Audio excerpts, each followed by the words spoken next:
پھر وہ ہری شنکر سے ادھر ادھر کی باتیں کرنے لگا۔ وہ اتنے دنوں تک کہاں رہا، کہاں کہاں گیا، کیا کیا سوچا، کیونکہ سوچنا ہی ان لوگوں کا خاص مشغلہ تھا۔ اس کے بعد اس نے شنکر کے سامنے سے اس کے جھوٹے برتن اٹھائے۔ تم میری اتنی عزت کیوں کرتے ہو؟ شنکر نے پوچھا۔ پتہ نہیں، کیونکہ اگر دیکھا جائے تو میں خود کافی عزت کے قابل ہوں، اس نے ہنس کر جواب دیا۔ برہمن، ایک بات بتلاؤ۔ خواہشیں تم کو بہت ستاتی ہیں، یعنی مثلاً یہی ماس کی خواہش، پتہ نہیں۔ تم نے کبھی قربانی کے فلسفے پر غور کیا ہے؟ آج کل میں اسی پر غور کر رہا ہوں، مگر کس طرح کی قربانی، جان کی یا روح کی؟ جو بھی شے تمہارے تصرف میں آئے گی وہ گویا اپنے وجود کی قربانی تمہیں دے گی۔ میں سمجھا نہیں، تم خوب سمجھتے ہو۔ میں کیا کر سکتا ہوں اگر؟ گوتم نے گھبرا کر بات کو ٹالنا چاہا۔ اگر میرے پس منظر میں خون ہے، میرے چاروں طرف خون ہے، میں اتنے سارے خون کا کفارہ کس طرح ادا کروں گا؟ ہری شنکر خاموش رہا۔ پھر وہ دونوں کھڑکی میں جا کر کھڑے ہو گئے۔ باہر سبزہ زاروں میں کسانوں کی بیلوں کی گھنٹیاں بج رہی تھیں اور چرواہوں کی بانسریوں کی آوازیں آ رہی تھیں۔ شکاریوں کے بالوں میں سجے ہوئے پر ہوا میں لہراتے تھے۔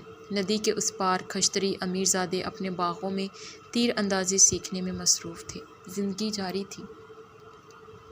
مجھے زندگی کے متعلق کچھ بتلاؤ۔ تمہاری زندگی تمہاری اپنی ہے، میری زندگی سے علیحدہ ہے، میں تم کو کچھ نہیں بتا سکتا۔ گوتم نے دھیرے سے کونے میں جا کر تاڑ کا ایک صاف پتا اٹھایا۔ مجھ سے امن کے متعلق باتیں کرو، میں لکھوں گا۔ اس نے قلم نکالا اور فرش پر آلتی پالتی مار کر بیٹھ گیا۔ میں اپنی کتابوں کا دوسرا باب لکھوں گا، لیکن تمہاری کتاب کا آخری باب کون لکھے گا؟ سارے میں تاریخ کا اتھاہ سمندر ہے، جس میں ہم اور تم پتوں کی طرح ڈول رہے ہیں۔ مجھ سے پہلے اب تک جو کچھ ہوا اس کی ذمہ داری مجھ پر ہے یا نہیں؟ بتاؤ، میں کیا لکھوں؟ گوتم نے پوچھا۔ وقت کا تعین کرنے کی ضرورت نہیں، سب خواب کی طرح گزر رہا ہے۔ گزر جائے گا، ہری شنکر نے جواب دیا۔ گزر جائے گا یا گزرتا رہے گا؟ گوتم نے پوچھا۔ یہ تمہارا اپنا مسئلہ ہے، مجھے اہنسا کے متعلق بتاؤ۔ برہمن ہو کر اہنسا کے قائل ہونا چاہتے ہو؟ ہری شنکر نے ہنس کر پوچھا۔ گوتم بھی ہنسا۔ ہاں، بڑی عجیب بات ہے نا؟ اس نے نظریں اٹھا کر شنکر کو دیکھا۔ جانوروں کو مارنا ہزاروں برسوں سے برہمنوں کا خاص مشغلہ رہا ہے۔ جب یہ آریہ مشرقی یورپ اور وسط ایشیا کی چراگاہوں میں گھومتے تھے، تب زندہ رہنے کے لیے اور گرم رہنے کے لیے درندوں کا شکار ان کے لیے ضروری تھا۔ اسی وجہ سے گنگا اور جمنا کے انتر ویدی علاقے میں آن کر بسنے کے بعد بھی ان کو معرفت اور ان کے فلسفے کے ارتقاء میں جانوروں کے خون بہانے کا بڑا دخل رہا ہے۔ ان کی کوئی عبادت قربانی کے بغیر مکمل نہیں ہوتی تھی۔ سام ویدوں کے اصولوں کے مطابق کرابن گاہ ایک زبردست رمزیت کی حامل تھی۔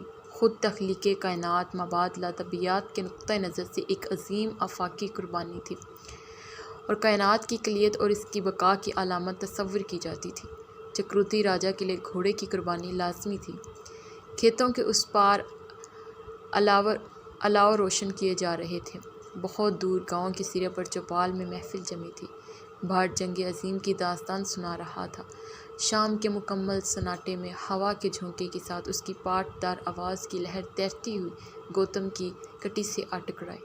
پھر خاموشی چھا گئی، لیکن گوتم کا دل دھڑکتا رہا۔ یہ سناٹے مجھے طرح طرح کی داستانیں سناتے ہیں، الفاظ کے خاتمے میں بھی میری نجات نہیں، گوتم نے اپنے آپ سے کہا اور ہری شنکر کو دیکھتا رہا۔ قربانی کا تصور، لڑائی کا فلسفہ، جنگ اور امن کا مسئلہ۔ یہاں برہمن تلوار لیے گھومتے تھے اور کھشتری فلسفی بن جاتے تھے۔ ورن اور جاتی کی تفریق ابھی شدید نہیں تھی۔ نینی شاستر، ویدوں اور اتہاس پرانوں کی تعلیم برہمن اور کھشتری دونوں کے لیے لازمی تھی۔ ویدوں کے عہد میں پتی کرت اگنی، رستے تیار کرنے والی مقدس آتش کی عبادت گھنے جنگلوں میں پگڈنڈیاں بناتی مشرق تک پہنچ چکی تھی۔ پورب میں گوتم نیلمبر کے سفید فام ہم کو منینا گاؤں کو اپنی تہذیب کے دامن میں سمیٹا۔ پچھم میں سندھو کے کنارے بسے ہوئے شہروں پر اندر کا قہر ٹوٹا۔ ہری یوپیا کا نگر میدان کارزار میں تبدیل ہو گیا، جہاں نادر کے زرہ بختر میں ملبوس سپاہی لڑے اور فتح یاب ہوئے۔ سندھو کا شہر جہاں کوہنیوں تک کپڑے پہنے ہوئے، ماتھے پر تلک لگائے ہوئے، گلے میں سیاہ پوت پہنے، کندن کے رنگوں والی سہاگنیں، شیو، درگاہ، دیپ، لکشمی اور پیپل کی دیوی کی آرتی اتارتی یہ لوگ، جنہوں نے اپنے تمدن کو راجستھان، سوراشٹر اور پچھمی اتر پردیش تک پھیلایا تھا، ایک روز شمال مغرب کے اونچے پہاڑوں کے اس پار کسی انجانے دیش سے گویا اندر مہاراج کا سب رفتار جنگی رتھ آیا اور ان سب کو روندتا ہوا آگے نکل گیا۔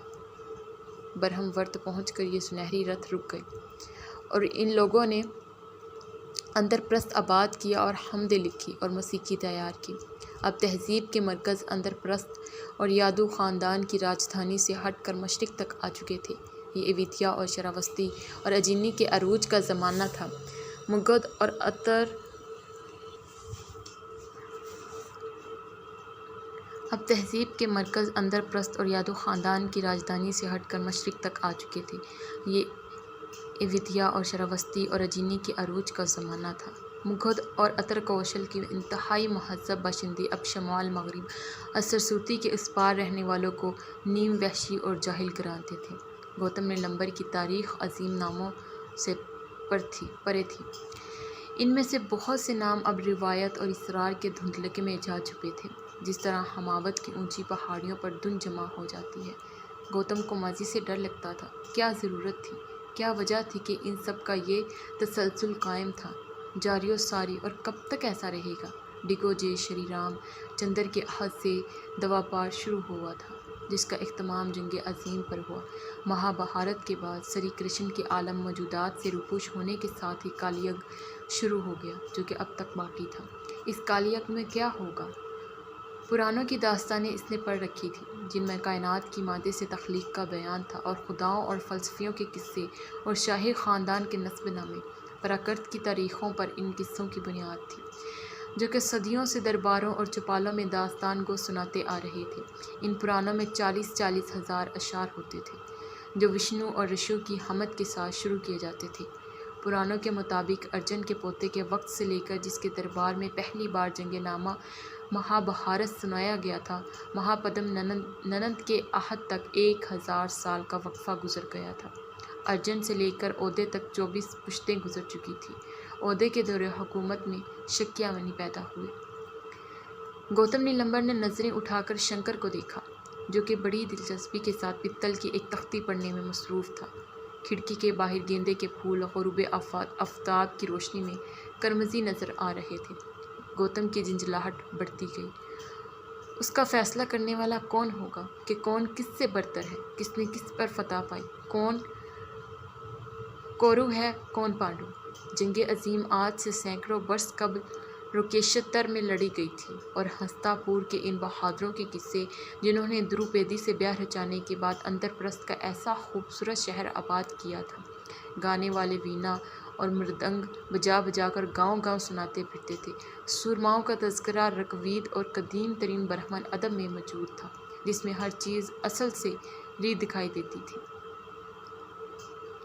بادلوں کی گرج، ہاتھیوں کی چنگاڑ، عظیم مارکے، دلاور سورما، نورانی رشی، آسمانی سنگیت، پریوش لڑکیاں، شکنتلا، دمینتی، کاشی کے راجا کی بیٹی امبا، یہ سب طلسماتی ہستیاں 1500 ہزار برس قبل زندہ رہی ہوں گی، انہی جگہوں پر چلتی پھرتی ہوں گی۔ یہ سب سوچ کر گوتم کو بڑا عجیب سا لگتا کہ ایک وقت تھا کہ نربت اور تاپتی کے درمیان راجا نل کی حکمرانی تھی، وہ مینیستی برار کی راج کمائی تھی۔ سیتا مہارانی کے بابا کا ملک اسی گنگا کے اطر میں گنڈک ندی کے کنارے آباد تھا۔ پل کی پل میں وہ سارا زمانہ داستان میں تبدیل ہو گیا، اور یہ وقت جس میں وہ زندہ تھا، وہ خود گوتم نیلمبر برہمن ہری شنکر بخشو، جو کہ کھڑکی کے پاس بیٹھا مطالعے میں مصروف تھا، اور اودھیا کے چمپک اور باہر آشرم کے گنج میں ٹہلتے ہوئے طالب علم، یہ سب کے سب ایک آن میں ماضی کے دھندلے، ناقابل یقین، غیر حقیقی کرداروں کی حیثیت اختیار کر لیں گے، جن کے کائنات کے وقت کے بہتے ہوئے سمندر میں کوئی حیثیت نہیں ہوگی۔ بھیم، دریودھن، کرشن، ارجن۔ اگر کسی وقت مجھے جنگ میں شامل ہونا پڑ گیا تو کیا میں لڑوں گا؟ اس نے چوروں کی طرح ہری شنکر کو دیکھا۔ اکھلیش کہہ رہا تھا کہ جنگ کوئی دن جاتا ہے کہ چھڑ جائے گی، تم لڑو گے؟ اس نے یکلخت با آواز بلند سوال کیا۔ ہم محض اپنے خیالات کا نتیجہ ہیں، ہری شنکر نے جواب دیا۔ لیکن کیا تم لڑو گے؟ گوتم نے ضد سے دہرایا۔ ہر انسان سے اس کے افعال ضرورت یا حادثے یا اس کی فطرت کی وجہ سے سرزد ہو جاتے ہیں، وہ خود مختار نہیں ہے۔ ذمہ داری کی کوئی اہمیت نہیں۔ ہری شنکر تختیاں ایک طرف رکھ کر کھڑکی کے نزدیک چلا گیا۔ دفتن دریا پار بہت سی روشنیاں جھلملا اٹھی۔ کسی کی بارات جا رہی ہے، گوتم نے اظہار خیال کیا۔ یہ ممکن ہے کہ شاہی بجرے نے ادھر کا رخ کیا ہو۔ چلو باہر چلیں، اندھیرے میں میرا دم گھبراتا ہے، ہری شنکر نے بیک وقت وحشی زدہ ہو کر کہا۔ وہ دونوں آشرم کے باغ سے نکل کر گاؤں کے رستے پر آ گئے۔ بارشوں کا زمانہ ختم ہو چکا تھا۔ فضا میں ہلکی سی خنکی آ گئی تھی۔ چوپال کی طرف سے بھاٹ کے گانے کی آواز اب زیادہ صاف سنائی دینے لگی تھی۔ گوتم خاموشی سے شنکر کے ساتھ ساتھ چلتا رہا۔ پھر ٹھٹک کر اس نے اداسی سے کہا، تم خود پرست ہو ہری شنکر، تم کو دوسروں کی پرواہ نہیں۔ اپنے ذہن کے بل پر اپنے آپ کو ارہت کے درجے پر پہنچا دینا کون سی بڑی بات ہے؟ تم کو اس سے کیا غرض کہ دوسروں پر کیا بیت سکتی ہے؟ مجھ کو خوب معلوم ہے کہ دوسروں پر کیا بیت سکتی ہے، ہری شنکر نے مختصر جواب دیا۔ آؤ ادھر چل کر دیکھیں کہ کیا ہو رہا ہے۔ گوتم چپ ہو گیا۔ وہ دونوں چوپال کی طرف بڑھنے لگے۔ تم بھشم کا قصہ سنو گے؟ مجمع کے قریب پہنچ کر گوتم نے غیر یقینی سے انداز میں اپنے اس ساتھی سے پوچھا۔ کیا حرج ہے؟ اسے جواب ملا۔ ان دونوں کے برہمچاری لباس دیکھ کر سامعین نے فوراً تعظیماً ان کے لیے جگہ خالی کر دی۔ بھاٹ لہہ لہہ کر قصہ سنایا گیا۔ گوتم نے اسے پہچان لیا۔ اس نے وہیں سے کھڑے کھڑے مسکرا کر اسے پرنام کیا اور خود بھی قصے سننے میں مصروف ہو گیا۔ یہ لوگ صدیوں سے اسی طرح گاتے بجاتے اور ان داستانوں پر سر دھنتے چلے آ رہے ہیں۔ رگوید کے زمانے میں اندرا اور دوسرے خداؤں کی تقدس کے لن الاپے جاتے تھے۔ بادشاہوں کے اشومیدھ گھوڑے کی قربانی منعقد کرو، آنے والے فرما نراؤں کے قصے پڑھے جاتے تھے۔ اس نے ایسے ایسے دان دیے، ایسی ایسی لڑائیاں لڑی، ایسی ایسی فتوحات حاصل کی اور کاہنوں ہوترا سے کہتا، قصے کا آغاز کرو، قربانی کرنے والوں کو دوسرے انسانوں سے اوپر اٹھاؤ۔ شام پڑے بربط نواز عطر مندر راگ کی دھن میں رمزیہ گیت چھیڑتے۔ عہد عتیق میں ارجن وسودیو اور دوسرے بہادروں کے دربار میں اسی طرح وینا مردنگ اور شک کے سنگیت میں یہ نغمے الاپے گئے تھے۔ سر مسلسل ہے۔ پرانے زمانے میں درباری بارڈ کھچتری ہوتا تھا۔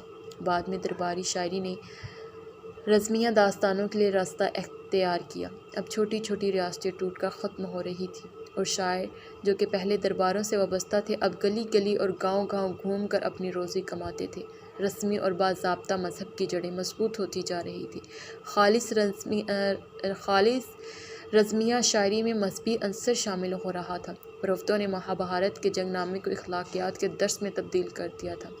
کھچتری بھاٹ کی جگہ برہمن داستان گو نے حاصل کر لی تھی۔ تاریخ رفتہ رفتہ پیچھے ہٹتی جا رہی تھی۔ تاریخ کے کردار فلسفیانہ اور مذہبی لبادہ اوڑھ چکے تھے۔ اب داستان گو کاشی کے راجا کی بیٹی تینوں بیٹیوں کی کہانیاں سنا رہا تھا جن کو بھشم نے ان کے سومبر کے وقت لے اڑے تھے۔ کچھ دیر کے بعد ارجن کا قصہ شروع ہوا۔ گوتم اب ذرا آرام سے ایک ستون کا سہارا لے کر بیٹھ گیا تھا۔ ہری شنکر ماحول سے بے نیاز دوسری سیڑھی پر بیٹھا رہا۔ یہ ارجن بھی خوب شے تھا، گوتم نے سوچا۔ سب سے پہلے انہوں نے تربیدی سے بیاہ رچایا۔ جب 12 برس کی بن ماس انہیں ملی تو وہ دوسری کرن کی بہن سبدھارا کو بھگا کر لے گئے۔ جال وطنی کے زمانے میں منی پور کی شہزادی چترا نگدا سے شادی کر لی۔ ان سب کے علاوہ بھائی ارجن نے الوپی کو پرچایا۔ وہ الگ گوتم کو ہنسی آ گئی۔ وہ ذرا غور سے کہانی سننے میں مصروف ہو گیا۔ اس وقت تک دونوں فریق کورو کھچتر کے میدان میں آمنے سامنے پہنچ چکے تھے۔ رزمیہ شاعری میں نسلوں یا قوموں کی ایک دوسرے کے ساتھ جنگ کا ذکر نہ ہوتا تھا۔ بہادر سورماؤں کا اصل مقصد حیات تھا اور اپنی شجاعت پر نزا ہونا اس کے لیے جائز، اس کے حریف کے لیے لازم تھا کہ اس کے ہم پلہ ہو۔ بادشاہ کے اپنے بیٹے سے کم حیثیت کے ساتھ جنگ نہیں کر سکتے تھے۔ جس وقت گوتم سمبھا سے اٹھ کر باہر جانے لگا اسی سمے ارجن لاکار کا کرن سے اس کا شجرہ نسب دریافت کر رہا تھا۔ مہابھارت کے یہ سارے کردار جنگجو ہونے کے ساتھ ساتھ فلسفی بھی تھے۔ یہ روایتیں نہیں تھیں تاریخی شخصیتیں تھیں، حتیٰ کہ نیم الوحی کردار بھی صحیح تھے، جن کی دیوی لکشمی کی طرح کنول کے پھول سے تخلیق ہوئی تھی اور جن کی جٹاؤں سے گنگا بہتی تھی، کیونکہ گوتم اپنے ملک کے شعراء کے زور و تخیل کا بڑا قائل تھا، اور دیو مالا بہرحال فلسفے کی ٹھوس شکل تھی، اور روایت کا جال بن لینا ذہن کے لیے بہرحال آسان ترین بات ہے۔ گوتم خود بھی شاعر تھا، اور شاعر ہمیشہ اپنے کرداروں کو مثالی بنا کر پیش کرتے ہی آئے ہیں۔ اروشی اگر اپسرا تھی تو کیا وہ لڑکی جو کہ اودھیا کے گھاٹ پر بیٹھی تھی کوئی ایسے اپسرا نہیں سمجھے گا تو کیا سمجھے گا؟ کیا وہ اس روز پانی کے کنارے بیٹھی جل پری نہیں محسوس ہو رہی تھی؟ سڑک پر آ کر تاروں بھرے آسمان کے نیچے گوتم نے ایک لمبا سانس لیا۔ بھاٹ کی آواز اس کا تعاقب کرتی رہی، بھیم، ارجن، کرن، بھیم۔ جگمگاتے ہوئے بجرے دریا کو عبور کر چکے تھے اور دور سے ندی کے گھاٹ پر بڑی چہل پہل نظر آ رہی تھی۔ یہ کس کی بارات ہے؟ اس نے ایک راہگیر سے سوال کیا۔ نہیں تو، راجن اودھیا سے آئے ہیں، راہگیر نے جواب دیا۔ گوتم نے چونک کر شنکر کو آواز دی، پھر پلٹ کر چاروں طرف نظر دوڑائی، لیکن شنکر حسب معمول غائب ہو چکا تھا، اور گاؤں والوں کی بھیڑ میں جو کہ چوپال کے باہر جمع تھی، شنکر کا پتہ چلانا لا حاصل تھا۔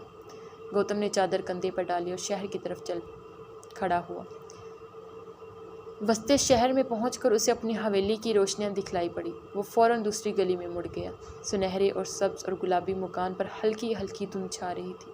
ایک عورت لمبا سا گھونگھٹ کاڑے چھاگل بجاتی قریب سے گزر گئی۔ تاڑے خانوں میں ہلٹر مچ رہا تھا، دکانوں پر خرید و فروخت ہو رہی تھی۔ بازار کی سڑک پر دونوں طرف مشلیں روشن تھیں، ان کی جھلملاتی روشنی میں شہر کے امیر زادے اور بانکے زردار کپڑے پہنے مونچھوں پر تاؤ دیتے اکڑتے پھرتے تھے۔ بھانت بھانت کی بولیاں سنائی دے رہی تھی۔ اس ہجوم میں خود کو موجود پا کر ایک لمحے کے لیے گوتم کو بڑا اچنبھا سا ہوا۔ میں یہاں کیا کر رہا ہوں؟ تیز تیز قدم اٹھاتا وہ شہر سے باہر نکل گیا، جدھر آم کے گنج میں ایک خاموش عمارت پتوں میں چھپی کھڑی تھی۔ اس عمارت کے سامنے جھیل تھی۔ جھیل میں ایک اکیلی ناؤ جس کا ملا مسافروں کے انتظار میں بیٹھے بیٹھے سو گیا تھا۔ اس عمارت میں 100 سال ادھر شکیہ منی آ کر رہے تھے۔ اس گنج میں ان کے چیلے گھوما کرتے تھے۔ صرف 100 سال ادھر؟ گوتم کا جی چاہا کہ وہ عمارت کے اندر جائے اور اس کے ٹھنڈے فرش پر بیٹھ کر سوچتا رہے، مگر قریب جانے کی بجائے وہ پھر صرف آدھے رستے سے لوٹ آیا اور آہستہ آہستہ آشرم کی طرف روانہ ہو گیا۔ آزادی نہیں ہے، آزادی نہیں ہے۔ کھلی فضاؤں میں، سرے ساگر کی لہروں میں، ذہن کی وسعت میں آزادی کہیں نہیں ہے۔ میں بندھا ہوا ہوں، میں کچھ نہیں کر سکتا، کچھ نہیں کر سکوں گا، یہاں تک کہ ایک روز تاریخ، ناموں کا تسلسل، زمان و مکان مجھے نکل جائیں گے۔ آشرم میں پہنچ کر اس نے دیکھا کہ گرو کے جھونپڑے میں چراغ جل رہا تھا۔ وہ دبے پاؤں اندر داخل ہوا، جہاں اکھلیش اور دوسرے طالب علم جمع ہو چکے تھے۔ گرو نے وینا ایک طرف رکھ دی اور سر اٹھا کر گوتم کی طرف دیکھا۔ یہ ہے، یہ ہے، یہ نہیں ہے، یہ نہیں ہے۔ ہاں، گوتم نے جواب دیا۔ قید کی حالت میں آنند مایا سب سے بڑی مسرت ہے جو جیو حاصل کر سکتا ہے، گرو نے کہا۔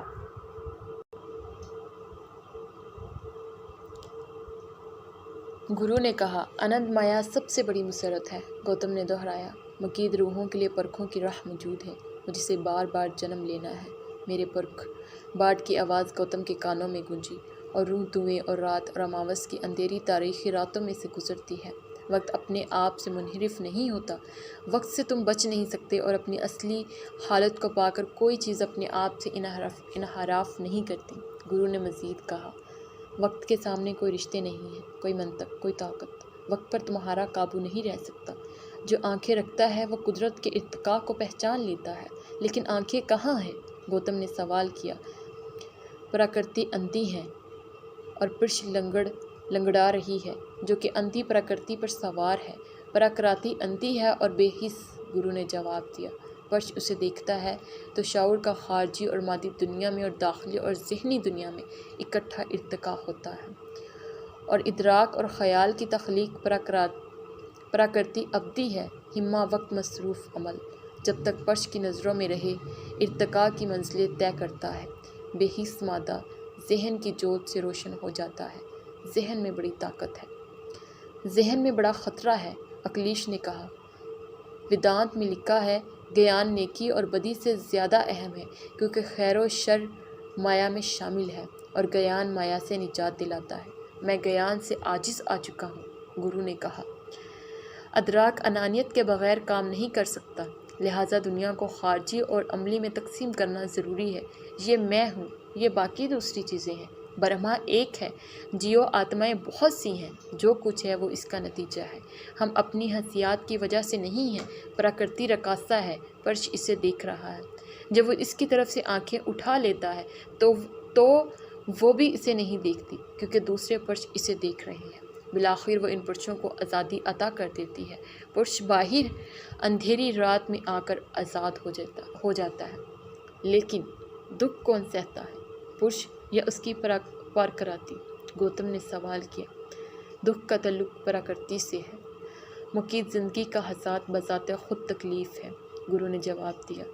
ویدانت والے کہتے ہیں کہ پرش ایک ہے، ایک کم است، اکلیش نے جواب دیا۔ ہاں، اور کپل کا کہنا ہے کہ پرش ایک ہوتا ہے تو اگر انسان خوش ہوتا ہے تو سارے انسان خوش ہوتے ہیں، ایک رنجیدہ ہوتا ہے تو سارے کے سارے رنجیدہ ہو جاتے ہیں۔ لیکن انسان اپنے اعمال اور اپنی نسل اور اپنی زندگی کے ادوار اور ورن آشرم کے لحاظ سے مختلف ہے، گرو نے کہا۔ بھگوت گیتا میں شری کرشن نے کہا کہ پراکرتی کے گن اعمال پر اثر انداز ہوتے ہیں، لیکن خود ہی یہ سمجھتی ہے کہ یہ میں ہوں، اکلیش نے کہا۔ اور شکیا منی نے پوچھا ہے کہ کوئی محدود خودی ہے بھی یا نہیں؟ ممکن ہے یہ سب احساس کی مختلف کیفیتیں ہوں، گوتم نے دل میں سوچا۔ پراکرتی کے 3 گن ہیں، نیکی، شدت اور تاریکی، گرو نے کہا۔ گوتم آہستہ سے اٹھا اور جھونپڑے سے باہر نکل آیا اور دوبارہ ندی کی سمت چل دیا۔ کچھ دیر قبل جس طرح بھاٹ کی آواز نے اس کا تعاقب کیا تھا، اب گرو اور اکلیش کی مدھم آوازیں اس کا پیچھا کرتی رہی۔ ستکاریہ وار، اودھیا، مایا، شکتی، پراکرتی کے گن۔ ندی کے کنارے پہنچ کر اس نے خود کو ٹھنڈی گھاس پر گرا دیا۔ اپنشد میں لکھا تھا کہ جس کو اپنی آتما کی تمنا ہے، اس کے لیے باپ باپ نہیں، ماں ماں نہیں، دنیا دنیا نہیں، دیوتا دیوتا نہیں، چور چور نہیں، قاتل قاتل نہیں ہے۔ اس کو نیکی اور بد کی فکر نہیں ہے، کیونکہ وہ دل کے سارے رنجوں پر فتح پا چکا ہوتا ہے۔ گوتم نیلمبر اب 24 سال کا ہو چکا تھا۔ اتنی مدت میں پہلے وہ سوفسطائی بنا، پھر اس نے شوکی پوجا کی، ہری کا بھگوت بنا، کپل کے نظریوں پر اس نے بسیط شرحیں لکھی۔ اس نے اپنے ہم نام فلسفی گوتم کا مطالعہ کیا، جس نے برہمنوں کے مذہب کے قوانین بنائے تھے اور وقت کے مسئلے پر سوچ بچار کیا تھا۔ ہری شنکر سے ملنے کے بعد اسے گوتم سدھارتھ سے دلچسپی پیدا ہو چکی تھی، لیکن ابھی تک وہ اس دیش کی اصلی اور ابدی سوچنے اور کھوجنے والی روح تھی، جو کہ کبھی اور کسی جگہ مطمئن نہ ہوئی تھی، جو برابر اس سوال کے جواب کی تلاش میں مصروف تھی کہ ہم کس طرح جانیں۔ وہ مدتوں سے اس کی کھوج میں تھا۔ ہم کس طرح جانیں یہ سب کیا ہے؟ وہ سہما ہوا گھاس پر لیٹا رہا۔ پچھلے پہر کی مدھم چاندنی سائیں سائیں کر رہی تھی۔ لیٹے لیٹے آہستہ آہستہ اس کا ذہن صفر کے نقطے تک پہنچ گیا۔ پھر اس نے اپنے آپ کو ان گنت حصوں میں تقسیم کر دیا۔ بہت سے گوتم جو بول رہے تھے، گا رہے تھے، لکھ رہے تھے، کہکے لگا کر ہنس رہے تھے، اداس تھے، اچنبھے میں تھے۔ اسے اور زیادہ ڈر لگا۔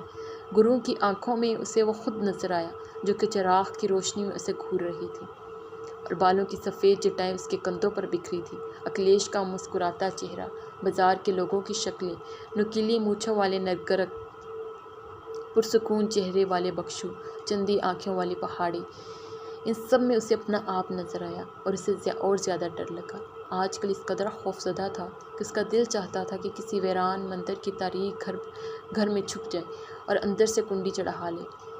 گربھ گھرا کے خیال پر اسے چنڈی کی بھیانک مورتی یاد آئی، جس نیا سے سرجو کے کنارے ڈرایا تھا۔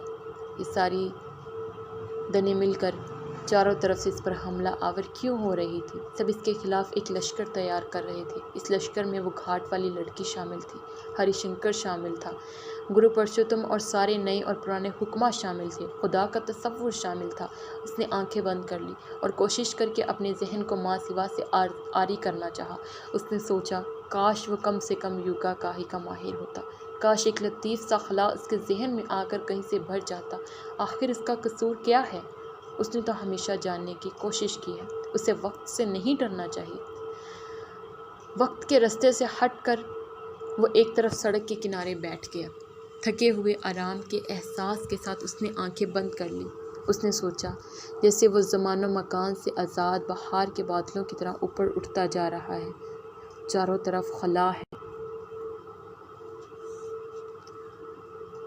چاروں طرف خلا ہے، اس نے سوچا، اور اس میں ہمیشہ کی طرح صرف وہ تنہا موجود ہے، دنیا کا اصلی اور ابدی انسان، تھکا ہوا، شکست خوردہ، بشاش، پر امید، رنجیدہ انسان جو خدا میں ہے اور خدا سے الگ ہے، کائنات کا اولین ذی ہوش جسے یہ ساری چاندنی، سارے پھول، ساری ندیاں، سارا حسن دے دیا گیا ہے، اولین روشنی کا زمانہ اور برہمنا کا سارا محل سنسان پڑا ہے، اس میں محض نور ہے، نور کی دنیا سے ایک ہستی آن گری ہے جو پرش ہے اور اکیلا ہے۔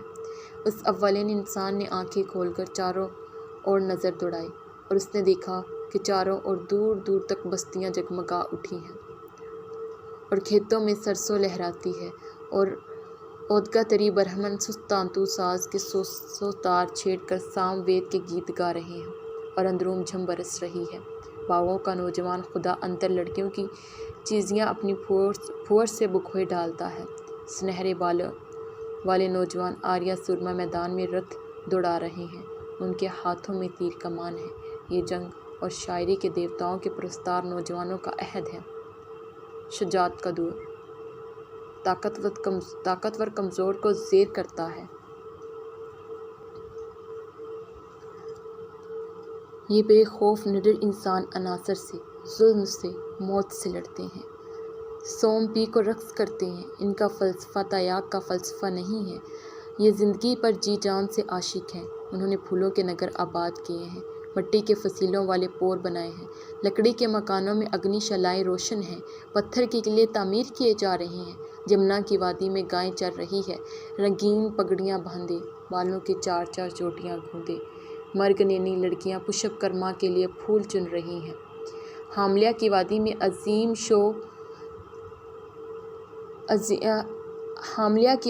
عظیم شوالک دریا بہہ رہا ہے، سبزہ زاروں میں ویولکا اور الکھ نند اور بھاگیرتھی ندیاں گنگناتی ہیں، سریو اور ورناوتی کوشل دیس کو سیراب کر رہی ہے، اتر میں گھیوں کے کھیتوں کی کبا اور وتستا اور ویاس آبیاری کرتے ہیں، جنوب میں مہاندی بہتی ہے، یہ سریلی ندیوں کا بہت اتم سنگیت ہے،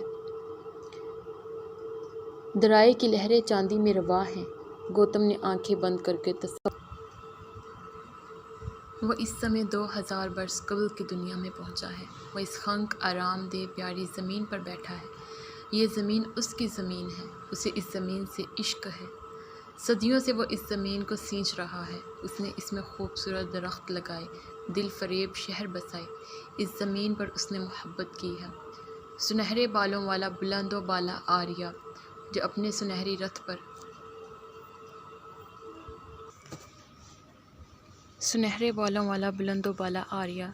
سنہری رتھ پر دھرتی کو رونتا مغرب سے مشرق کی طرف آیا تھا، اندر کی کمان اس کی میت میں پاروتی اس کے ساتھ ساتھ ناچتی آ رہی ہے۔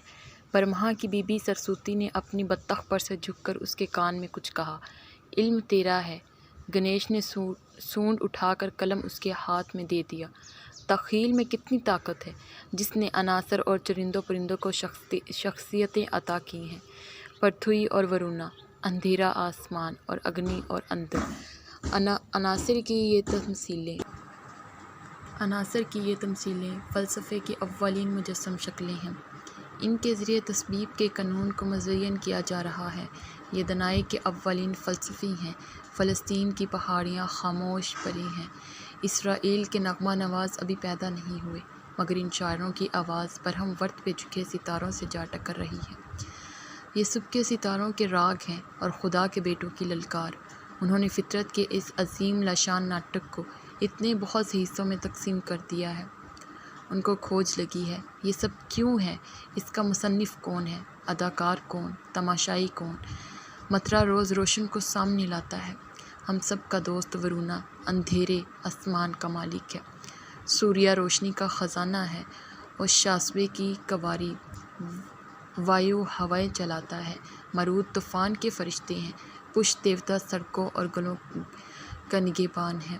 روز آسمانوں کا چنگارتا بیل ہے، عالم بالا کا سرخ سور۔ ارونا ایک صاف گہری آواز فضا میں گونجی۔ گوتم نے گھاس پر لیٹے لیٹے پہچانا، یہ اس کی اپنی آواز تھی جو کہ 2000 سال قبل بلند ہوئی۔ وہ اونی شال لپیٹے، کانوں میں کرن شوبھا اور گلے میں سنہری رقمہ پہنے ایک اونچی چٹان پر کھڑا تھا۔ اس کے ہاتھ میں سرمنڈل تھا۔ اس نے پکار کر کہا کیونکہ اندھیرے آسمان کے نیچے اس سمے وہ تنہا کھڑا تھا، ادرونا، ہم نے اپنے رفیق، اپنے بھائی، اپنے دوست، اپنے ہمسائے یا کسی اجنبی کا دل دکھایا ہے تو ہماری اس خطا کو درگزر کر اپنی کمزوریوں کی وجہ سے تیرے قوانین کی جو خلاف ورزی کی ہو، ادرونا، اس کی سزا نہ دے۔ اور اسی تاریکی میں کوئی دوسرا شاعر آہستہ آہستہ کہتا تھا، میں جو بیوقوف ہوں اور جاہل ہوں، میں نے چاہا کہ دیوتاؤں کے چھپے ہوئے گھر کا پتہ چلاؤں۔ میں نے مینو سے پوچھا، اور جس نے 6 آسمانوں کو سہارا دیا، کہیں یہ وہی تو خدائے واحد نہیں؟ پہلوٹھی کے لڑکے کو کس نے دیکھا ہے؟ وہ جس کے جسم میں ہڈیاں نہیں، اس نے ہڈیوں والی مخلوق کو جنم دیا۔ وہ کون جنگل تھا، کون درخت جس کی لکڑی سے یہ کائنات گھڑی گئی؟ وہ کون تھا جو کہ جاننے والے کے پاس یہ پوچھنے کے لیے گیا؟ یم، دنیا کا پہلا انسان جس نے مر کر موت کا پتہ لگایا۔ پھر اس شاعر نے سوچ کر دوسرے شاعر کو جواب دیا، وہ طاقتور ترین دنیا کا باپ ہے، وہ مبارک ہے، یعنی شیر ہے، اس کے قحط سے گائیں اور انسان مر جاتے ہیں۔ پھر اس نے پوچھا، موت مجھے ختم کر دے گی؟ موت کو کون ختم کرے گا؟ وہ کون سی چیز ہے جو کہ انسان سے اس کی موت کے گھنٹے میں جدا نہیں ہوتی؟ مرنے کے بعد انسان کا کیا ہوتا ہے؟ راجہ پرکشت کی نسل کہاں گئی؟ وہ کون ہے جو کہ ہر شے پر قادر ہے لیکن ہر شے سے علیحدہ ہے؟ موت سے سہم کر شاعر نے زمین سے استدعا کی، وسیع مہربان دھرتی، ماں، اسے اپنی گود میں جگا، نوجوان لڑکی جو کہ اون کی طرح ملائم ہے، تجھے تباہی سے بچائے رکھے گی۔ دھرتی، اپنے آپ کو دھیرے دھیرے جکورے دے، اسے اپنے بوجھ سے نہ دبا، اسے آرام کرنے دے، اسے اس طرح چھپا لے جس طرح ماں اپنے بچے کو آنچل اڑا لیتی ہے۔ شمشانوں میں روشنی ہو رہی ہے، اگنی اس کو جلانا نہیں، اس کی کھال، اس کے جسم کو بھون کے رکھ دینا، اسے کھا لینے کے بعد اسے اس کے پرکھوں کے پاس بھیج دینا۔ جب یہ اپنے پرکھوں کے پاس پہنچ جائے گا تب خدا کی مرضی پوری ہوگی۔ اور ایسا ہوا کہ اس کی آنکھیں سورج کے پاس جائیں، اس کی سانس ہوا میں تحلیل ہو یا آسمان کے پاس جائے یا زمین پر رہے، جیسا سا مقدر ہو، اور اس کے ہاتھ پاؤں پودوں کی شکلوں میں پھر سے نمودار ہوں۔ انسان بہت کمزور نکلا، جو کہ اپنی ساری دھوم دھام، سرائی شان و شوکت، سارے ارادوں کے باوجود ختم ہو جاتا ہے۔ شاندار شہر نیست و نابود ہو جاتے ہیں، دریا غائب ہو جاتے ہیں، پہاڑ ٹوٹ کے گر پڑتے ہیں، باغوں میں بسنت منانے والوں کا نشان تک نہیں ملتا، ہر شے فانی، صرف ستوپ باقی بچتے ہیں۔ مسرت بیکار ہے، دل کی لگن بیکار ہے، اب میں کسے پکاروں، کس کی مناجات کروں؟ اندر کی مناجات کرو، رگوید کے شاعروں نے کہا، اندر کی مناجات کرو۔ آواز بازگشت لکڑی کے مکانوں اور پتھر کے قلعوں میں گونجی، اندر کی مناجات کرو، اگر وہ واقعی ہی موجود ہے۔ اندر کا کوئی وجود نہیں، دوسرے شاعر نے سوال کیا، اسے دیکھا کس نے ہے، میں کس کو پوجوں؟ اور اندر نے گرج کر گھنگور گٹاؤں کو جواب دیا، میں ادھر ہوں، او مغنی، مجھے دیکھ، میں ساری مخلوقات سے عظیم ہوں، نظام کائنات نے مجھے عظیم تر بنایا ہے۔ پھر انہوں نے کہا، وہ پہاڑوں پہ رہنے والے رو اپنے تیز قہرناک تیروں سے کسی انسان کو، کسی حیوان کو نقصان نہ پہنچا، کیونکہ موت خوفناک ہے، لیکن موسیقی موت کو ختم کر دے گی۔ موسیقی کی وسعت، اس کی گہرائی میں موت کہیں تنکے کی طرح ڈوب کے رہ جاتی ہے۔ موت دراصل بہت حقیر ہے، موسیقی خدا ہے۔ روید کے شاعر چٹان پہ بیٹھے رہے، نیچے وقت کا طریق دریا بہہ رہا تھا، اس دریا کی سطح پر چھوٹے چھوٹے بھنور پیدا ہو گئے، اس اولین موسیقار کے ہاتھ میں وینا تھی۔ انہوں نے 7 سروں کی سرگم تخلیق کر لی تھی۔ سرگم کا ایک ایک سر وینا کے تاروں پر علیحدہ علیحدہ گونج رہا تھا۔ اب سارے تار اکٹھے ہو کر ایک آواز پیدا کر رہے ہیں۔ ویش دیو، سارے خدا ایک ہیں، اگنی، اوشا، وردنا، سوما، کھندرو، ساری طاقتیں ایک وشو بھونانی ہیں۔ تد ایکم، خدا ایک ہے۔ مضطراب کی ایک جھنکار سے فضا مرتش ہو گئی۔ مگر میں کس کی عبادت کروں، کس کی بارگاہ میں قربانی چڑھاؤں؟ اور شاعر نے خود ہی جواب دیا، وشو کرما، وشو دیوا، مہمانسی، تو سب کا خالق ہے، خدائے بزرگ و برتر، پرجاپتی، کون کھمبا تھا، کون سہارا۔ کس طرح ایسا ہوا کہ وشو کرما نے اپنی طاقت سے زمین بنائی اور آسمان تانا؟ وہی ایک خدا ہے جس کے چاروں طرف آنکھیں ہیں اور منہ اور بازو اور پاؤں، جو اپنے 2 بازو اور پروں کی دھوکنی سے دنیا کو گھڑتا ہے۔ سب سے پہلے نور پیدا ہوا، وہ سارے وجود کا خدا تھا۔ اس نے آسمان اور زمین بنائے۔ میں کس خدا کی بارگاہ میں قربانی چڑھاؤں؟ وہ جو زندگی اور طاقت بخشتا ہے، ابدیت اور فنا جس کی پرچھائیاں ہیں۔ میں کس خدا کی بارگاہ میں قربانی چڑھاؤں؟ وہ جو اس سانس لیتی اور سوتی ہوئی کائنات کا مالک ہے، وہ جس نے فضا میں روشنی کی پیمائش کی ہے، جس نے جگمگاتے عظیم پانیوں کو تخلیق کیا، وہ جو ایکا دیوا ہے اور پران اور سنکھمپا، سہارا۔ قصہ مختصر یہ کہ وہ برہما ہے، خدائے واحد، جو نہ کہ مرد ہے اور نہ عورت۔ اس کی کوئی جنس نہیں، کوئی ثانی نہیں، نہ کسی نے اس کو پیدا کیا ہے، نہ یہ کسی کو پیدا کرتا ہے، ایکا دیوا۔ برہما جو کہ بڑھتا ہے، جو باہر لاتا ہے اور پھیلاتا ہے، جو کہ دنیا کی تخلیق کا مادی سبب ہے لیکن خود غیر مادی ہے، اور دنیا جو اس نے تخلیق کی خود غیر حقیقی ہے۔ مکس اوم اصل حقیقت ہے، خلا، روشنی اور آواز۔ لفظ جو اس زبان سے ادا ہوتا ہے، پر حسبتی جو پھیلتا ہے، پر حسب کی حیثیت سے برہما خدائے نطق ہے۔ لفظ جو کہ شروع میں تھا اور خدا تھا۔ مدتوں بعد فلسطین کے حکماں یہ جملہ دہرا کر ایک نئے خیال کا پرچار کریں گے۔ یونان میں لوگوس کے مسئلے کی ترویج ہوگی۔ عہد نامہ قدیم میں صوفیہ علم کی صورت میں ظاہر ہوگا۔ ویدوں کی تقدیس مضبوط تر ہوتی جا رہی ہے۔ اب لفظ اور خیالات کے باہم رشتے پر غور کیا جا رہا ہے۔ زبان نے ایک حمد میں کہا، میں وایو اور رورا اور وشو دیو کے ساتھ گھومتی ہوں۔ میں مترا، درونا اور اگنی کی مددگار ہوں۔ میں ملکہ ہوں، دولت جمع کرتی ہوں۔ میں جاننے والی ہوں، ان سب میں افضل جن کی عبادت کرنی چاہیے۔ بغیر جانے انسان مجھ پر ہی بھروسہ کرتا ہے۔ میں جسے پسند کروں اسے برہما، رشی اور اگنی بنا دیتی ہوں۔ میں رور کی کمان موڑتی ہوں تاکہ وہ جو برہما سے متنفر ہے اسے ختم کیا جا سکے۔ میں جنگیں کرواتی ہوں۔ میں ہوا کی مانند چاروں کھونٹ پھیلتی ہوں۔ شبد برہما جو کہ بذات خود ذہن ہے اور کنول کے ریشے سے زیادہ لطیف، بادل کی چھایا سے زیادہ ہلکا، جو کہ اس کائنات کا حامل ہے، جو کہ اپنے آپ کو تقسیم کرتا ہے تاکہ دوسرے پیدا ہوں۔